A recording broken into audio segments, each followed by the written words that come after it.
everything has to be rethought when people like Trump, Vance, Elon Musk, this in the United States, become those who rule. Because what are they? They are no longer traditional, but by traditional I not mean 17th century, but by traditional I not mean 17th century, I mean even a couple of decades ago, figures of authority. The first thing is that obscenity, even making jokes about himself, is part of their image. That's why I found something terribly wrong with all those left liberal comedians like Jon Stewart who just repeat these regular jokes making fun of Trump. Sorry, Trump is already a caricature of himself. I here refer to the best of critical theory. Already in the late 30s, Adorno, the great one, wrote a wonderful text where he emphasized that figures like Hitler, they are not paternal figures. They function in a totally different way. Now there are debates, how do they function? One nice Freudian theory is that, you know, in his Totem and Taboo, Freud has this mythic history of, there was Urvater, primordial father, who terrorized all the family, raped, had sex with all women, and then sons gather, kill the father returns as a ghost, a symbolic authority. That's how we get normal symbolic power. Lacan gave a proper interpretation of this. He said Freud got it wrong. First comes the symbolic father, and today, with figures like Kim Jong-un, Trump, and so on, these are figures of primordial father in all their obscenity. But are they even, I think things get so perverse, are they even paternal figures, no matter how perverted? Look, hysteria was perceived as a bad term. Hysterics just provoke, but they really want a new master. Perversion was supposed to be good. The big lesson, and Freud already said this, it's wonderful. Freud says, nowhere is the unconscious more inaccessible than in a perversion. Because would have thought it's the opposite, you know. Isn't the pervert one who brings out all the dirty stuff, does all the disgusting things? No, Lacan also returns to Freud here and says that every power structure needs at its hidden, obscene underground perverts to do it. Lacan says something very interesting. He says, you revolutionaries want to get rid of the master, but you will get a new master which will be even worse. And I think Lacan was way ahead, not that he was a genius, he was lucky, ahead of his time. These guys, Elon Musk, Trump, are the new masters. Draw attention to something else. I think it's not yet in this book. A week or two after elections, maybe you know the story, but it's crucial, I think, to understand the efficiency of Trump. Alessandria Ocasio-Cortez, I will say something politically incorrect, the attractive, beautiful one. You know? She noticed, I even preferred not to know how, through some informants or what, that she was re-elected in her, I think it's Brooklyn or where. In Brooklyn. Yeah, as a congresswoman. But she discovered that many of her voters in presidential elections voted for Trump. So he contacted many of them, wrote to them like, why did you do this? And the answer is extremely interesting for me. The answer is because you nonetheless have something in common with Trump. But this has nonetheless tragic consequences, because I read another analysis, an American friend of mine sent it to me, where she analyzed why do people who otherwise would have or did vote for Trump, why does Trump not only not lose votes, but even get new votes when he is caught lying? You know, this is the usual sport of liberal journalists, you know, all his mistakes, blah, blah. Because isn't it a sad answer? For them, this mistake means, you see, Trump is like us, not totally trained, there is authenticity in him, and so on and so on. So I find this very sad. But now I will provoke you. So you know what? On the other hand, you know what it's obscene to say like about Trump, but I am not ready to condemn his so-called dictatorial approach, like, fuck the Congress, I have a majority there, let me decide. I think something like this should be done today. The point is, what is he doing with this power? And some friends who agree with me gave me a mega example. It's difficult to disagree. The greatest, maybe, moment in 20th history American politics, FDR, Franklin Delano Roosevelt. He effectively worked like that. He didn't care, even in the last elections, already 40 and then 44. He totally even ignored no electoral appearances or whatever.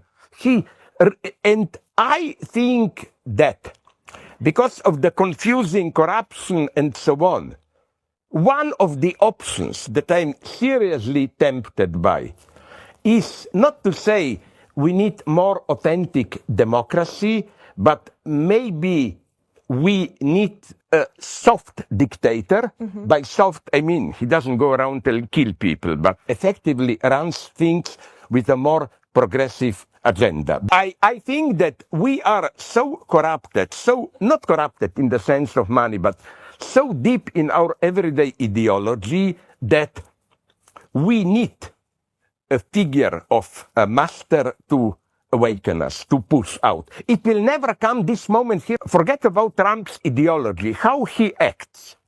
He's a kind of a obscene comedian, historicist. He changes his position all the time. He's the one for whom there is the death of truth, you know.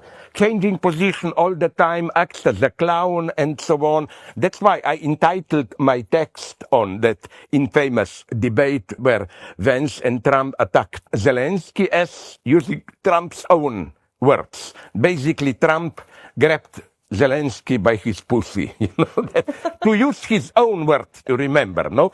So what I'm saying is that, so beneath, that's the paradox, beneath all his protect the family, sanity, return to normality, and so on, he's just a dirty pervert. What I wanted to say is that my next text will probably be entitled, I pray that Trump will survive the next couple of years. Why? I'm more afraid if Trump dies if Vance takes over. You know, I remember here Hannah Arendt wrote a wonderful text in late 30s already about the gap between SA, those Ernst Röhm brutal early Nazis who were ruining the streets, beating people, and SS, who were cold, efficient.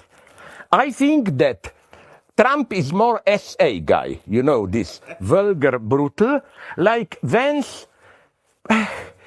It's crazy. I know it's not true, but if I ever had a doubt that somebody around Trump is not really human, but a robot or alien, Vance would be my choice. You remember that Zelensky speech, how? With Trump, there was nonetheless some obvious pleasure in humiliating Zelensky, blah, blah, blah. With Vance, it's terrifying coldness and so on. He is a robot. He would have been much worse, if you ask me. Trump, we should always remember this.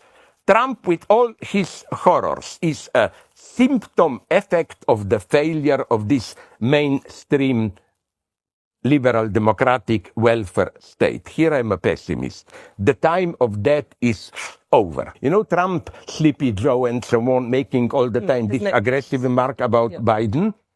Sorry, but did you notice, I don't listen to him a lot, but, and I noticed like he's slowly moving in the direction of the Sleepy Joe. Not so funny, getting lost. I think he was much more funny even, I'm not afraid to say 8 years ago. You know, all the jokes that he made against that feminist, a little bit, Democrat Elizabeth Warren. Yeah, and all that stuff. Sorry, there was some minimal spirit in that. Now it's just vulgarity, he gets lost. All this chaos of tariffs and so on, which they tell a lot. Did you notice, know that? Even some island in Arctic, where there are only penguins, is now tariffs, but not Russia. As well as said, no? So that's another story. What I wanted to say is that this effect of chaos is obviously well planned. This is standard Trump strategy. Announce with big pomp something that triggers chaos, and then you use chaos to negotiate line. And I've heard, you know, like I have my own private KGB or whatever you call it. And I know people who know people who know people who know White House. Now, I like this. And there are even rumors that reached me quite serious that when we say, oh my God, but this may trigger protests, massive protests. Well, what if Trump wants this? Because he already said then he will be able to cancel elections, use National Guard and so on. Don't underestimate him. Don't think, you know, he is just doing some crazy things and in a year or two everything will collapse. What if it will not collapse? Don't underestimate the true force of attraction of Trump. Yeah. He knew, you know what he learned? How to use lies themselves as an instrument to assert yourself as authentic. You know, I often use this example from Lacan of the gap, and I think you cannot understand today's populist politics without this.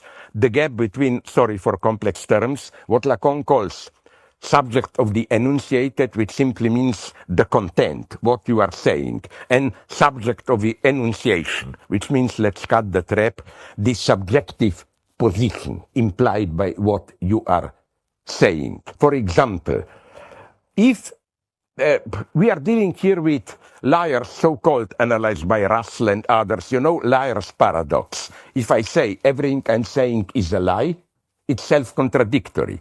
Because then, is this a lie? If this is a lie, then everything is not a lie. But Lacan's proposal is that there can be a truth in this. It's not necessarily a contradiction. You can lie in the guise of truth. Both the left and the right like to do this. Everything you say is true as a particular statement, but it's presented in such a way that it serves the general lie.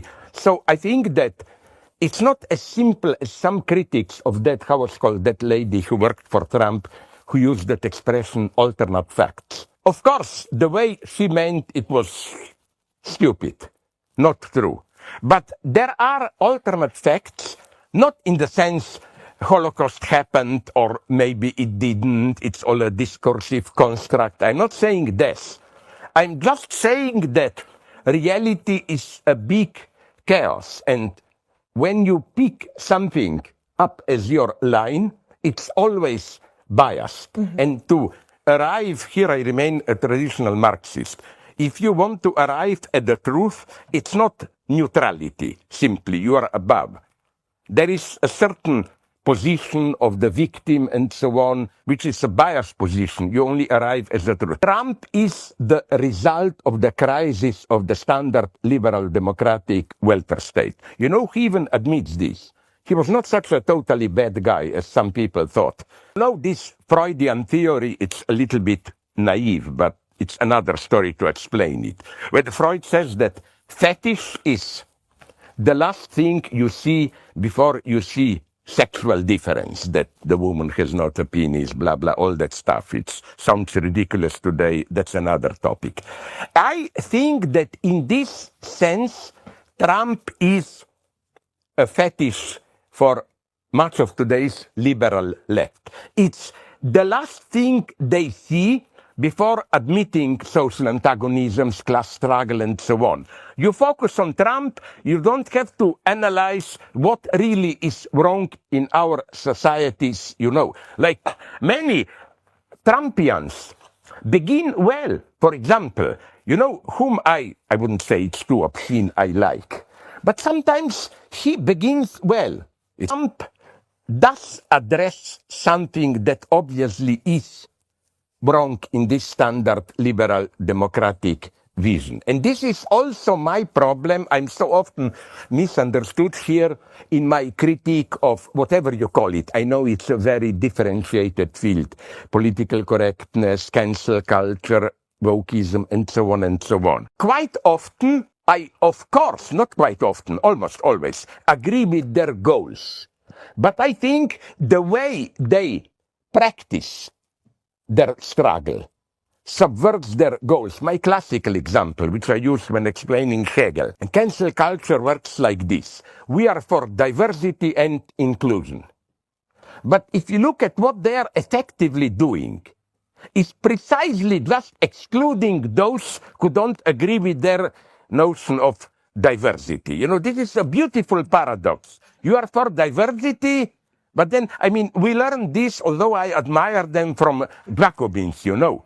We are for human freedom and right, but every concrete individual is potentially a traitor. Or as Robespierre said, and I like the term, no freedom for the enemies of the freedom, no? And who is the enemy of the freedom? Well, almost anybody, you know. So again, the left has so much work here to do. When we designate Trump and his guys as fascists, there is for me a remainder of what I cannot but call old leftist laziness, intellectual laziness. You see something bad, obviously, Trump and so on. Then you say, what's really bad? Fascism? Oh, he must be a fascist, you know. No, he's not simply a fascist. He is, I don't have a good term. I now am playing with the term in my new book, liberal fascist.